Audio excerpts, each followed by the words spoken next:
Life moves fast, and so should the answers to your biggest questions. Welcome to Endo Batteries Quick Connect, your direct line to expert insights. Short, powerful, and right to the point. You send in the questions, I bring in the experts, and in just 5 minutes, you get the knowledge you need. No long episodes, no extra time needed. And just remember, expert opinions shared here are for general information and not for personalized medical advice. Always consult your provider for your case-specific guidance. Got a question? Send it in, and let's quickly get you the answers. I'm your host, Alana, and it's time to connect. Today, I'm joined by Karla Ehlers, a pelvic health occupational therapist and the founder of Ocupelvic Health and Wellness. Karla's work goes beyond just the physical side of pelvic health. She focuses deeply on the connection between the nervous system and the pelvic floor, and how our everyday lives, stress, and routines shape how our bodies function and feel. She's helped thousands of individuals navigate things like pelvic pain, dysfunction, and disconnection from their bodies, all through a really holistic, compassionate lens. What I love about her approach is that it's not about the quick fixes. It's about meeting people where they're at and giving them tools that actually support real, lasting changes. Please help me in welcoming Karla Ehlers.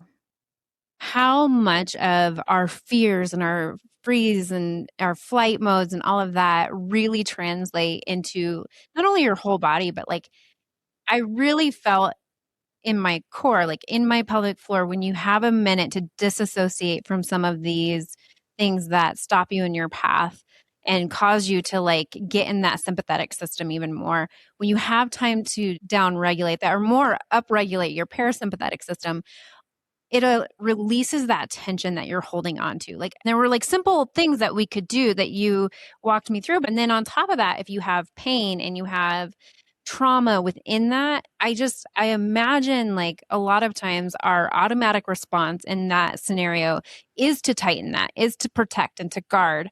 And when that happens, then we see the fallout through our whole body, not just our pelvic floor, but everything in our body. And it translates back into the brain. It feels like a circle, like that cycle, that hamster wheel effect. The pain cycle, yeah. Yeah. Yeah. When we get into that mode, what are some like practical tools that you like to use for people that are in that state of heightened sympathetic system and we are tense everywhere, which I tend to be quite often, and I don't even realize I'm doing it? So the first thing, and then we had talked about this, is that functional awareness. We have to have awareness around something before we can truly make some sort of change, right? And so just being able to be like, wow, I am getting a little upregulated. I'm feeling more anxious and driven. And one thing that a lot of people don't talk about is like we do need some of that fight or flight to get through our day. That gives us that energy, so it's the same as with inflammation. Both like fight or flight inflammation, it gets kind of a bad rep, but we need both of those things to have homeostasis within our body. So, but it's identifying and noticing that shift within ourselves. So maybe for some people, a lot of the women I work with, especially if they have pelvic floor dysfunction, it's that tightening within the pelvic floor. Maybe it could be tightening in the jaw or in the upper abs. That was me, actually. My upper abs, I was an upper ab gripper. We're just holding on, trying to suck it in, looking good, right? Or maybe in our glutes. A lot of people hold a lot of tension in their glutes. So it's kind of identifying and bringing some mindfulness to your daily activities of, maybe I'm just sitting here waiting for a doctor's appointment, but I'm so nervous and I'm literally squeezing my glutes. And can we bring some awareness to that, or wherever you're at, whatever daily thing is causing you stress? Maybe for some moms, it's children screaming, and that's something we can get into too. Is this part of our nervous system, is that auditory processing. And so even that can make us feel even more into dysregulation without even realizing it. So it's kind of noticing subtle changes within our body before it gets to 10 out of 10 pain. Right. And so there's a term, it's called interoception. And this is where we can have like identifying sensations within our body of hunger, needing to go to the bathroom, pain.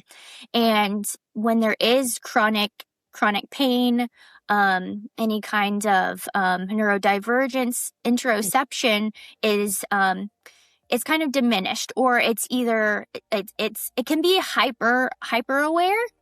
Right. To a point where it's hard to even identify other sensations that are happening within the body. So it's kind of that finding that happy medium of, can we bring some mindfulness to the body outside of just pain? That's a wrap for this Quick Connect. I hope today's insights helped you move forward with more clarity and confidence. Do you have more questions? Keep them coming. Send them in, and I'll bring you the expert answers. You can send them in by using the link in the top of the description of this podcast episode, or by emailing contact@endobattery.com or visiting the endobattery.com contact page. Until next time, keep feeling empowered through knowledge.